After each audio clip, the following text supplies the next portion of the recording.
මම ඉන්දුමිනි බණ්ඩාර ෆොරින් ඉමිග්‍රන්ට් කෑරින් ඔර්ගනයිසේෂන් එකේ අධ්‍යක්ෂිකාවක් විදිහට මම සේවය කරනවා. ඇත්තටම අපේ ආයතනය ගැන කියනවා නම් අපේ ආයතනයෙන් විශේෂයෙන්ම කරන්නේ ලංකාවට එන ෆොරින් විදේශික සංචාරකයන්ගේ අයිතිවාසිකම් සහ එයාලා මෙහි මේ ෆේස් කරන සමහර ප්‍රශ්න තියෙනවා, විවිධාකාර ප්‍රශ්න තියෙනවා. ඒ ප්‍රශ්නවලටදී ඒගොල්ලන්ට උදව්වක් කරන්න තමයි අපි බැඳිලා ඉන්නේ. ඉතින් මොනවා හරි යම් දෙයක් අපි හිතමු මොනවා හරි කරදරයක් වුන්ට වෙනවා නම් ඒ වෙනුවෙන් අපි ආයතනයක් විදිහට පෙනී සිටිනවා.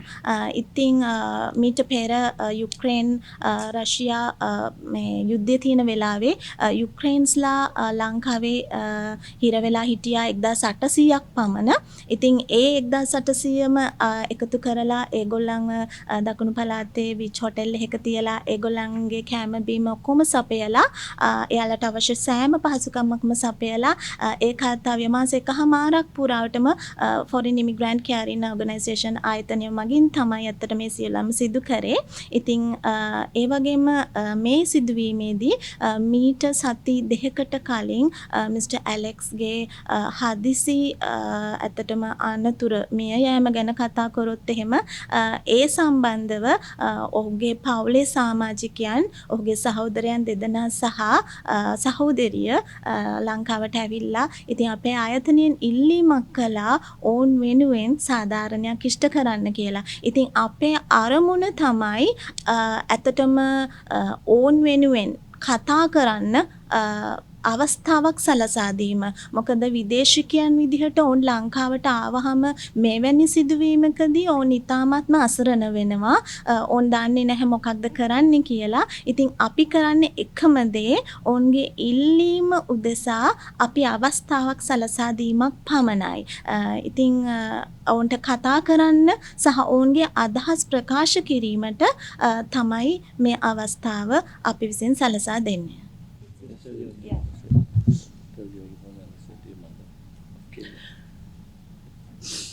I'm Kayla's mom. It's hard to go through losing a son.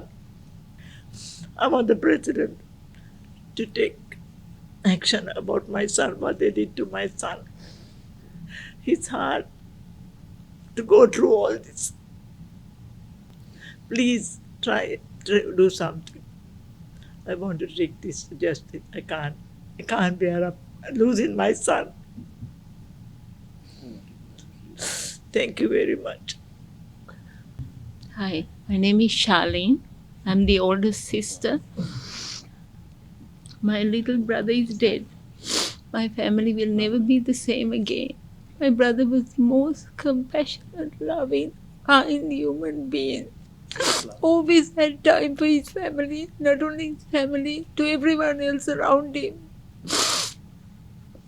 He would give whatever he has to the poor. Always had a heart for the poor, for the needy. I am still in disbelief that he's gone. Breaks my heart to think my brother was left there for 40 minutes struggling, which nobody helped to get him to the hospital. The ambulance was late. A person that has done so much for Sri Lanka, this is the treatment he got at the end. But he loved the country and always wanted to do good for the country. Please find out who did this to my brother and please bring justice. That's all we ask. To clear his name, he never committed suicide and he would never do it. Please help us in this matter. Thank you. Hi, I'm Gannon Alexander. I'm Caleb's brother. Just want to address myself, to say that my brother was an innocent man. And what has happened to my brother at this moment was they broke into my brother's apartment. They actually hassled him. They made him confused. And this was a murder. My brother has been murdered. He has been murdered because they illegally entered broke into his door, confused him, had an argument in the lounge, and that's what has happened. And nobody gives a right to anybody to break into anybody's premises, no matter where, if it's a house or an apartment, nobody has the right to break in. Nobody has a right to break into anybody's home.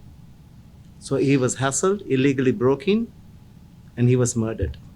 And I'm asking the president, please, I'm begging you, I don't want this happening to any other family, or no other family needs to go through what we're going through at the moment. And I'm asking the public too, please, have a good look at this video and see what has happened. And I don't want any other family or anybody to go through. We love Sri Lanka. Sri Lanka is our home, and we have served Sri Lanka. But now, we still love Sri Lanka, but I don't want any family or anybody to go through what my family is going through. So please, let justice happen in this matter. Thank you very much. Hi, my name is Randall Alexander. I'm the brother of Caleb Alexander, who passed away 3 weeks ago. So I'm here to address this message to, I would like to address this message to Mr. Anura Dissanayake, the President of Sri Lanka, and the Foreign Minister, Vijitha Erath. So the reason I've written this down, because I want to go one by one, point by point, to explain the situation, what happened to my brother. So I'm Randall, the older brother of Caleb.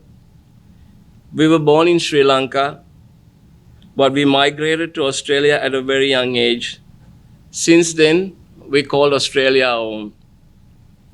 While residing in Brisbane, so this is also, I'm giving a background of my brother as a person, so you'll understand him more. Caleb became deeply involved in the community work, found a new purpose, helping those in need.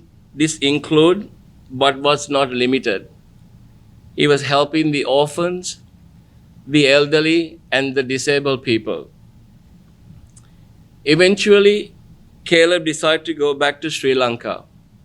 So he was only 11 when we migrated to Australia.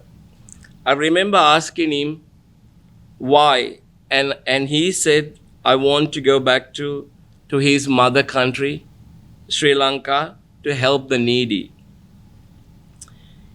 He even took upon himself to come back to Sri Lanka, spend a year and a half studying the Sri Lankan language. I asked him, why do you want to do that? He said, brother, the reason he came to study Sri Lankan language because he wanted to master the language professionally. The reason that because he had a passion and a purpose to serve the country, the needy and the poor. The reason he wants to learn Sri Lankan language profession is so he can communicate with the authority, the government body, fluently. He said he needs that when he's going to do the work in Sri Lanka. He said it's important if he has to go into a parliament to explain the orphan, the situation. So he studied the language for 1.5 hours. He spoke Sinhalese better than the local, I can say that. His Sinhalese was not an everyday Sinhalese. His Sinhalese was profession. I just went last week to clean my brother's room. I found a book which is the Sinhalese and English translation, and it broke my heart to see that from the day that he decided to study the language, he still got that book. That's how much passion that he had for the country that he was born and migrated when he was young and came back to serve this country. That's where my brother's journey started in Sri Lanka. My brother was a full compassionate, generosity, humility. He was caring, understanding, peaceful, and always there for others. He was an inspiration. He was a blessing and our strength. He was taken from us too soon. But we will carry on with his memory and love. I can't still believe my little brother is dead. My family will never be complete again. My mother will never be able to hold his baby again. He was the youngest in our family. I asked the public to put themselves in my shoes. Can you see your mother go through that type of pain? And then on top of such a loss, the witnesses that in Sri Lanka, they completely lie after lie, what happened to my brother. And they spread rumors what happened to him, which is none of them are tallying up. For those who have younger siblings, what would you do if this happened to them? How would you feel? Mr. President, my brother is gone. At least our family can have a justice, and for the people responsible who led, accountable, so that will not happen again to someone else. Lies have been spread about my brother who dedicated his life in helping the less fortunate in Sri Lanka. A lot of charity work done here in Sri Lanka is that the treatment, humanitarian that Sri Lankan has given to my brother. And I know for the fact this is not Sri Lanka. We come here with happy memories and we go back with happy memories. But this year is a saddest memory for us. The saddest Christmas. Life will never be same without my brother. Anyone who has a brother, anyone who has a father or a child will know exactly where I'm coming from. I would not wish this to any family. We're not here to persecute anyone. We want the truth.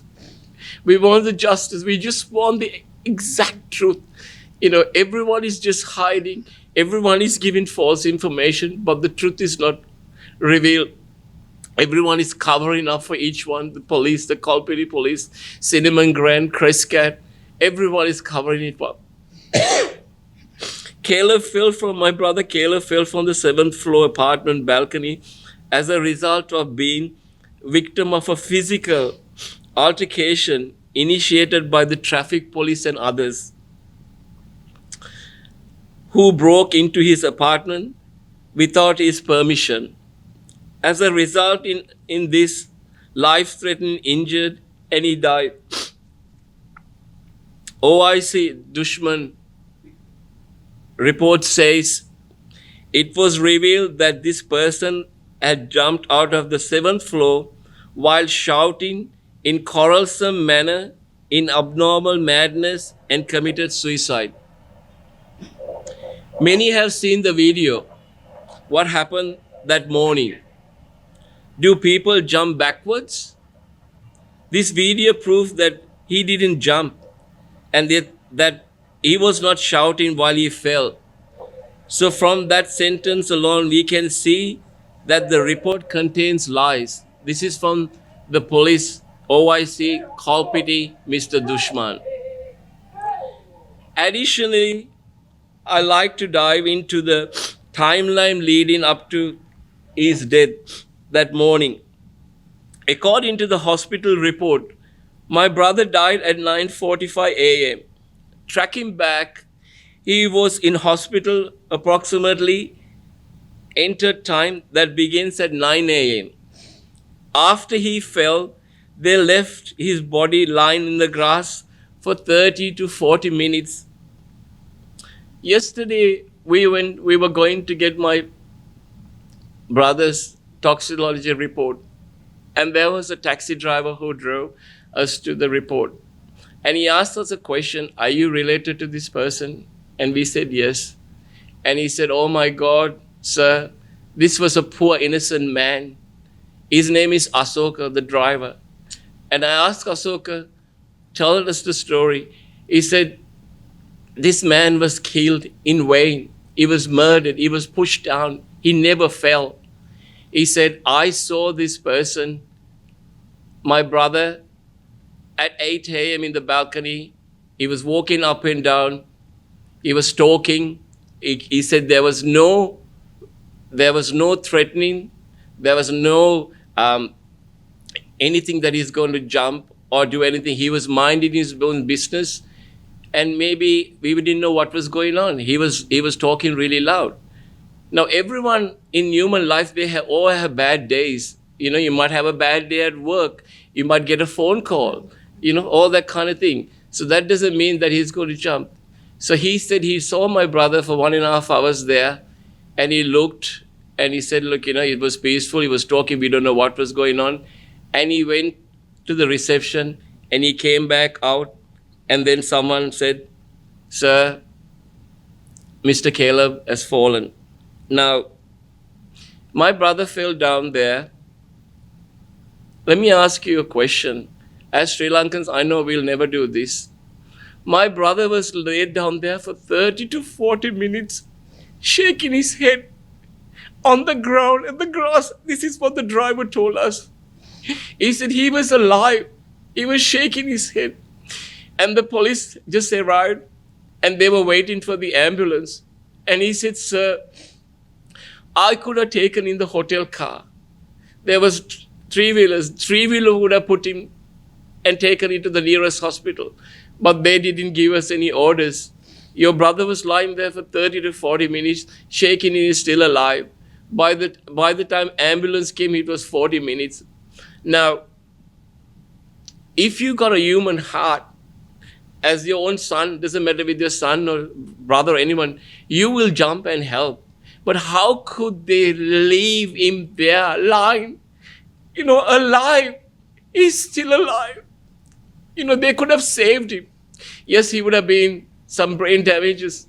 But the fact to hear that our people in this country would leave someone dying there for 40 minutes and not taking any action, just waiting for the ambulance to come. I'm still shocked. That's a question that I'm asking for the public. And sorry, I just have to.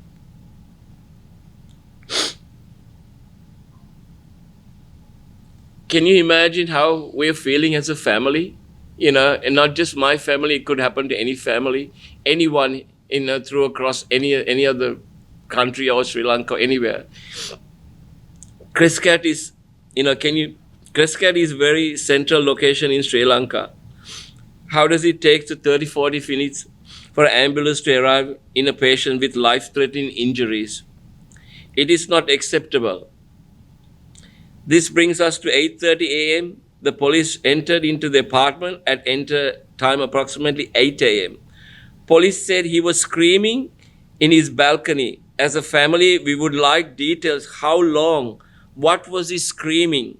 We asked the video footage from OIC Dushman in Kolpiti, but he said the cameras in Crescat was turned the other way. How convenient is that? The cameras were turned the other way when this incident happened. He said he can't give anything. But he was never cooperative at all when we asked questions from Mr. Dushman in Kolpiti. We also haven't been provided any proof of allegation that they made of my brother screaming and throwing things.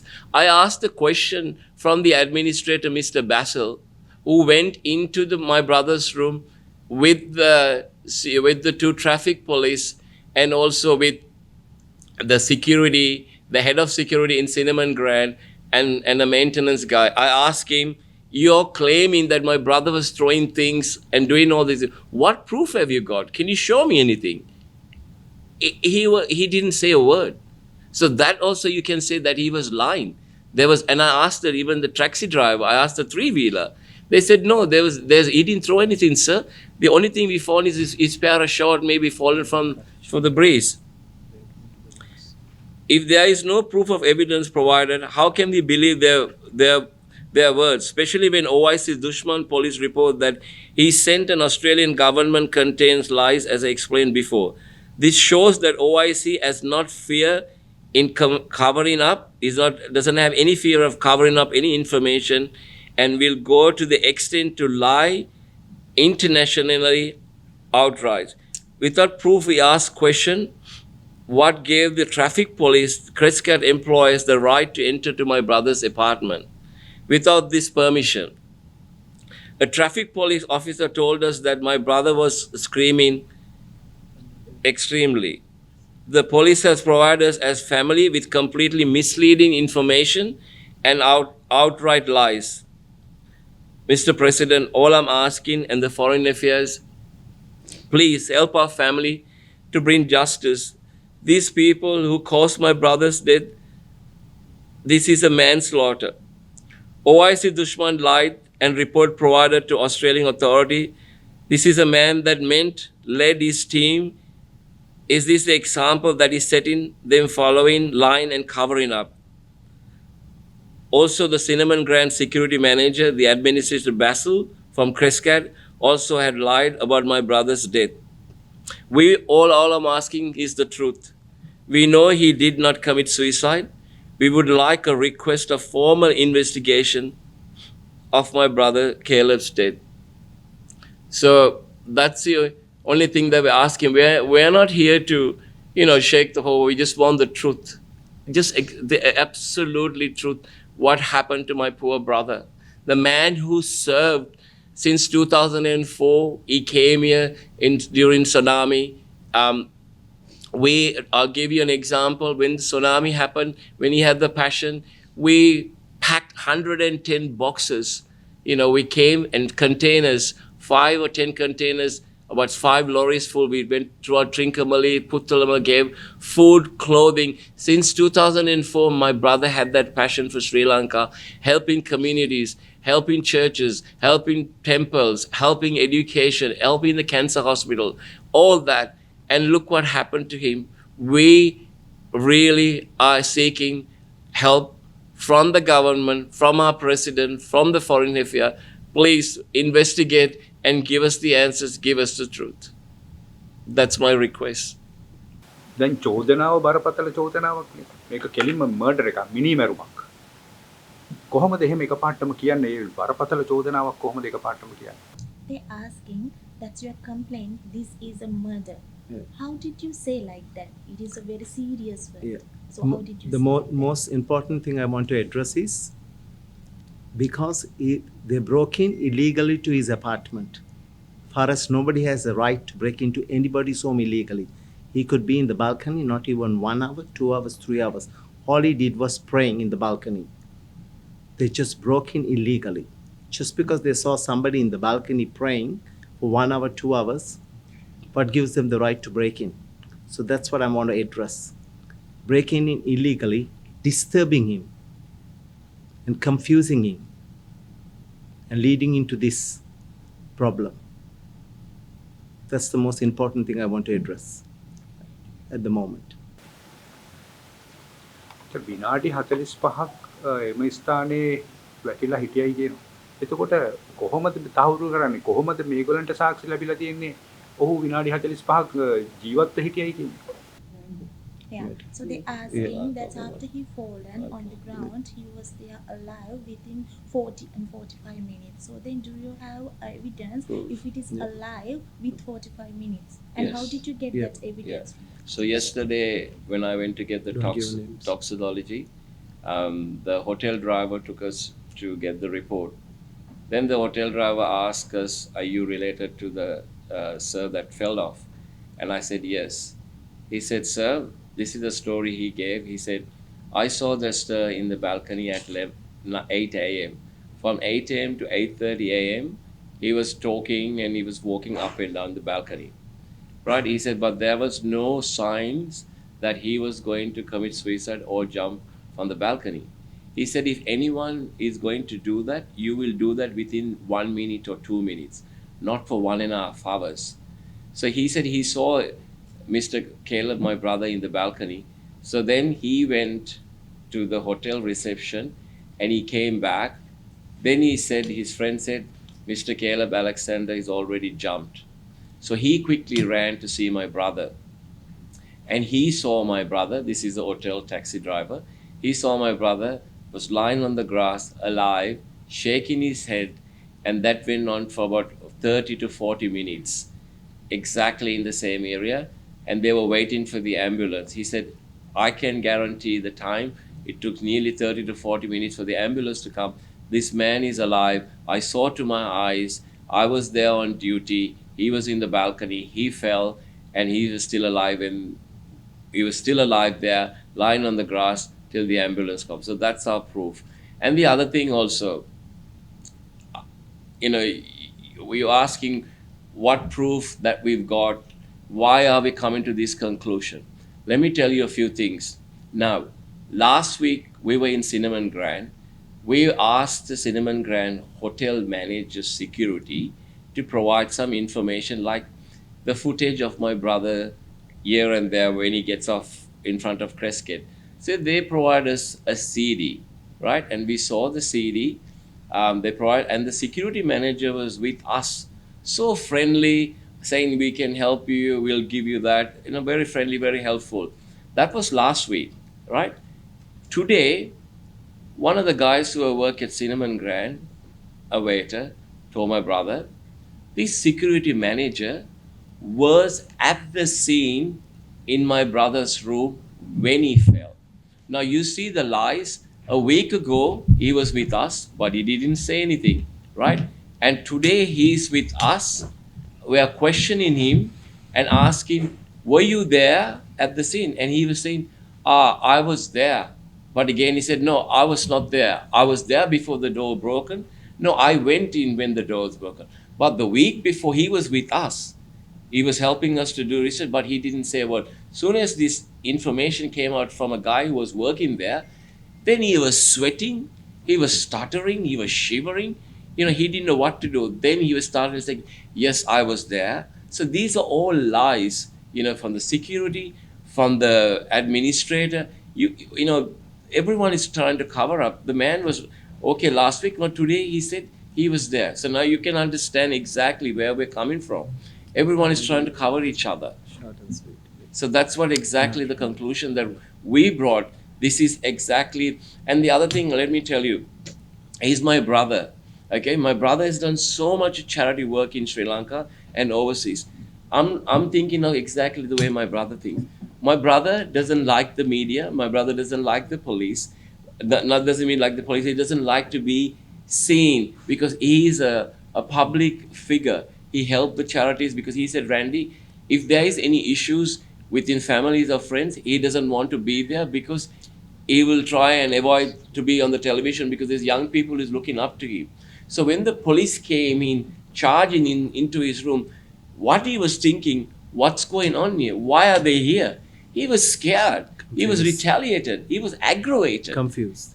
Confused. And he said, police, what has he done? So that pushed him back to go back. And, and you can see he was touching the rail. If someone wants to commit suicide, they never go backwards. They jump forward. That's how he commits suicide. And that's exactly the conclusion. They lift him back. So you can see exactly where the video, and with all the proof, that's what happened. Thank you. දැන් අපිට මේ පවුලේ ඥාතින්ගේ ප්‍රකාශවලින් පැහැදිලි වෙන්නේ ඔවුන් කෙලින්ම චෝදනාවක් කරන්නේ පොලිසියට සහ මේක මිනිමරුමක් කියන එක. එතකොට ලංකාවේදී අපි බොහෝ දුරට මේක පැහැදිලි කරගත්තේ ඔහු සියදිවි නසා ගැනීමට තත් කිරීමක් ඒක දැකපු වීඩියෝස් වලිනුත් අපි දැක්කේ මේක සියදිවි නසා ගැනීමක් වළක්වන්න පොලිස් නිලධාරීන් දෙදෙනෙක් එතන ස්ථානට පැමිණියා අල්ල ගන්න බැලුවා try කරා මිස් වුණා එයා පැන්නා කියලා. එතකොට මෙතුමලා චෝදනාවක් කරනවා විනාඩි 45ක් විතර මේ ෆ්ලෝ එකේ හිටියයි කියලා. එතකොට එයා ඒ වෙලාවේ පණ තිබ්බද ජීවතුන් අතර හිටියද? මේ ටික පොඩ්ඩක් අපිට පැහැදිලි කරන්න ඔවුන් කියපු දේ පොඩ්ඩක් අපිට සිංහලෙන් පැහැදිලි කරන්න. ඔව් ඇත්තටම ඔවුන් ප්‍රකාශ කරන්නේ දැන් ඔබ කිව්වා වගේ ඇත්තටම මේක කිව්වේ සාමාන්‍යයෙන් ඔහු සිය දිවි නසා ගැනීමක් කියලා තමයි. ඉතින් නමුත් ඔවුන් ලංකාවට ඇවිල්ලා මේ පිළිබඳව සොයා බලනකොට ඔවුන් ගොඩාක් සාක්ෂි එකතු කරගත්තා ඔවුන්ගේ පැත්තට. ඉතින් බොහෝ වෙලාවට ඔවුන් සාක්ෂි තමයි මේ ඉදිරිපත් කරමින් කතා කරේ. ඉතින් ඔවුන් ප්‍රකාශ කරන විදිහට සාමාන්‍යයෙන් දැන් ඇත්තටම මෙතන එයා ඇරගන්ට් වෙලා එයා එතන පොඩි කලබගෑනියක් කරලා ඊට පස්සේ පොලිසියට කෝල් කරලා පොලිසිය මෙතනට ඇවිතුල් වෙලා ඒ වගේ කතාවක් තමයි තිබුණේ. නමුත් ඕන් ප්‍රකාශ කරන විදිහට එතන කිසිම කලබගෑනියක් වෙලා නැහැ ඒ අපාර්ට්මන්ට් එක ඇතුලේ. ඒ කියන්නේ කිසිම බඩුවකට හානියක් වෙලා නැහැ. කිසිම දෙයකට හානියක් වෙලා නැහැ. එතකොට ඒ වගේම තමයි ඒ අපාර්ට්මන්ට් එක ඇතුලේ තියෙන අර ඕන් ප්‍රකාශ කරා දොරවල් දෙකක් කැඩිලා තියෙනවා කියලා.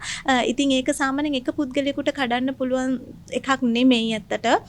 විශාල බරක් තියෙන එකක්. එහෙම මොකක් හරි ආයුධයක් හරි අරගෙන ඒක අයින් කරන්න ඕනේ. ඒ වගේ තිබුණා. එතකොට ඕන් තවත් අය සමග කතා කරලා ගත්තු දේවල් එක්කත්. එතකොට ගොඩාක් වෙලාවට එයාලා දකින්නේ බලෙන් ඇතුල් වීම ඊටාම ලොකු වරදක් විදිහට. අපි හිතමු දැන් එයා මොකක් හරි ප්‍රශ්නයක් නිසා ඇතුලේ එයා කෑ ගහමින් හරි මොකක් හරි දෙයක නිරත වෙමින් හිටියා වුණත් දොරක් කඩාගෙන ඇතුල් වීම ඇත්තටම නීති සහගත නැහැ, යුක්තිගරුක නැහැ වගේ දෙයක් තමයි වුන් ප්‍රකාශ කරන්නේ.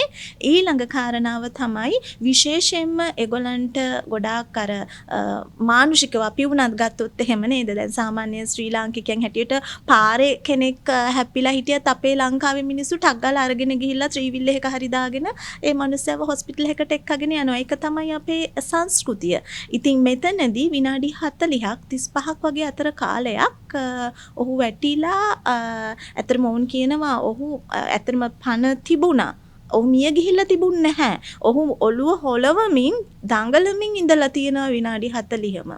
එතකොට ඒක හරි වේදනාවක් ඔවුන්ට පවුලේ සමාජිකයන් විදිහට සමහරවිට අපි අහනකොටත් අපිට උනත් වේදනාවක් දැනෙනවා නේද? ඉතින් ඒ වගේ ඔවුන් විශේෂයෙන්ම කතා කරන දේ ඒක තමයි ඔවුන් ඇයි මේ තරම් වෙලාවක් ගත්තේ ඔහුව හොස්පිටල් එකකට ගෙනියන්න.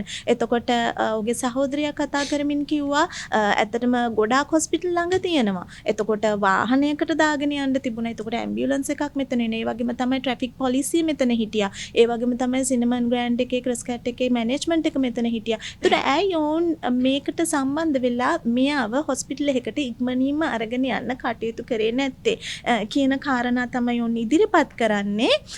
සාමාන්‍යයෙන් ඊළඟ කාරණාව තමයි ඔහුගේ චරිත ස්වභාවයන් අනුව ඔහු ගොඩාක් හොඳ චැරිටි වර්කර් කෙනෙක්, සමාජ සේවකයෙක්. විශේෂයෙන්ම ලංකාවට ගොඩාක් ලොකු සේවයක් කරපු පුංචි ළමයින් සම්බන්ධයේ බෞද්ධ ආගමද ක්‍රිස්තියානිද කතෝලිකද මෙයා ඒ හැම පාර්ශ්වයකටම විශාල සේවයක් කරපු කෙනෙක් අවුරුදු ගණනාවක්ම. ඔහුගේ පෞද්ගලික ධනය විදම් කරගමින්. එතකොට එවැනි කෙනෙක් කිසිසේත්ම සියදිවි නසා ගැනීමක් කරන්නේ නැහැ කියන තැන තමයි ඔවුන් ඉන්නේ. එතකොට එදා උදේ අර ත්‍රිවිල් ඩ්‍රයිවර් කෙනෙක් කතා කරලා කියනවා පැය ගාණක් මෙයා හිටියා බල්කනි එකේ. එතකොට එයාට සියදිවි නහ ගන්න අවශ්‍යතාවයක් තිබුණා නම් අතන පොලිසියෙන් එනකම් ඉන්න අවශ්‍යයි දෙයා සියදිවි නහ ගන්න. මේ වගේ ආගියුමන්ට් එකක් හැරස්මන්ට් එකක් වෙන්න අවශ්‍යමයි දෙයාට සියදිවි නහ ගන්න.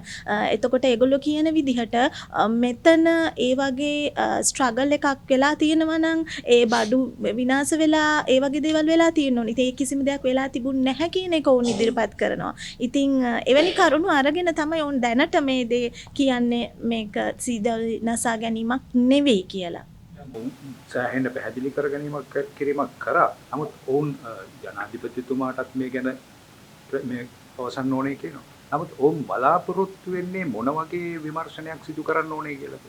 මේ ඇවිල්ලා නඩු දානවද නැත්නම් මොන වගේ විමර්ශනයක්ද ඔවුන් බලාපොරොත්තු වෙන්නේ? ඇත්තටම ඔවුන් ප්‍රකාශ කරන්නේ ඔවුන්ට අවශ්‍ය කරන එකම දෙයයි මේ ගැන සාධාරණ විමර්ශනයක් කරන්න කියලා. මොකද ඔවුන් ප්‍රකාශ කරන විදිහට කොල්ලුපිටිය පොලිසිය මේගොල්ලෝ කතා කරන්න ගියාම ගොඩක් දේවල් ඒ කියන්නේ ඇත්තටම කතා කරන්න එන්නේ නැහැ.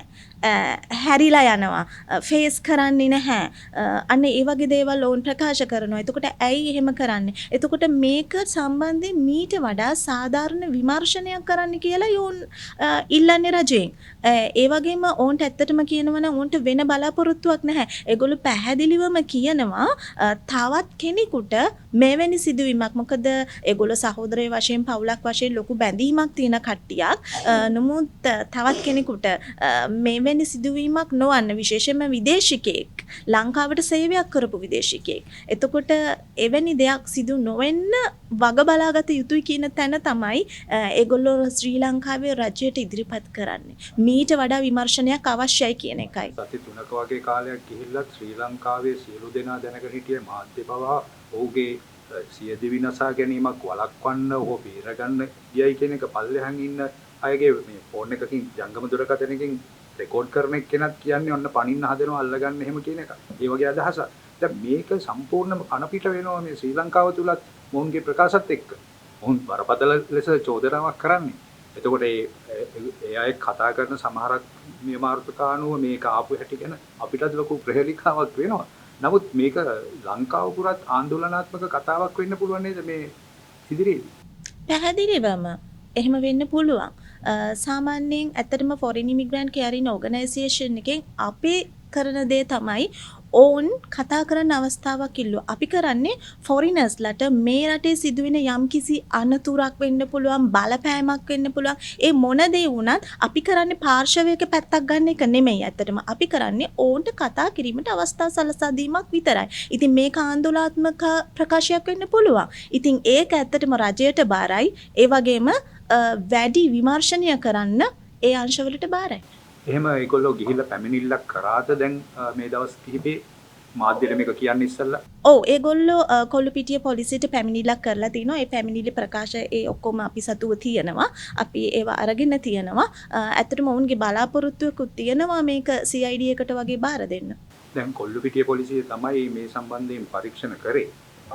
ඊට වැඩි තැනකට යන්න බලාපොරොත්තු වෙන්නේ නැද්ද? ඔව්, දැනට ඔවුන් ෆොරින් කියන්නේ ඔස්ට්‍රේලියානු හයි කමිෂන් එකට මේ සම්බන්ධව දැනුවත් කරලා තියෙනවා. ඒ වගේම ඒගොල්ලන්ගේ බලාපොරොත්තුවක් තියෙනවා මේක වැඩි දුර අන්තර්ජාතික මට්ටමට හරි එතනින් එහාට හරි ගෙනියන්න. ඒ වගේම ලංකාවේ CID එක මේක බාර දෙන්නත් එවැනි බලාපොරොත්තුවක් සතුව තියෙනවා. කරන චෝදනාව සම්පූර්ණයෙන්ම සත්‍ය වුණොත් මේක ශ්‍රී ලංකාවේ සංචාරක කර්මාන්තයටත් ලොකු හානියක් වෙන්න ඉඩ තියෙනවා. මං හිතන්නේ නෑ එහෙම වෙයි කියලා. මොකද මේ වගේ සිදුවීම් වෙන්න පුළුවන්. සංචාරක කර්මාන්තයට මේකෙන් බලපෑමක් වෙයි කියලා හිතන්නේ නෑ. මොකද හේතුව අපේ රජය ඕන් සම්බන්ධව සාධාරණ විමර්ශනයක් කරනවා නම් ඒක සංචාරක ව්‍යාපාරයකට බලපෑමක් සිදු වෙයි කියලා මම හිතන්නේ නෑ. මොකද රජයක් විදිහට ඕන් සම්බන්ධයෙන් මෙතන සාධාරණ විමර්ශනයක යෙදෙනවා. තුමා ඒ නේවාසිකව හිටපු නිත්‍යානුකූලව නේවාසිකව හිටපු ස්ථානයේනේ. එතකොට පොලිස් නිලධාරීන් එතනට පැමිණීම පිළිබඳව තමයි මෙතන ලොකුම මේ ප්‍රශ්න වෙලා තියෙන්නේ. එතුමන්ලා පවසන විදිය. ඔව්.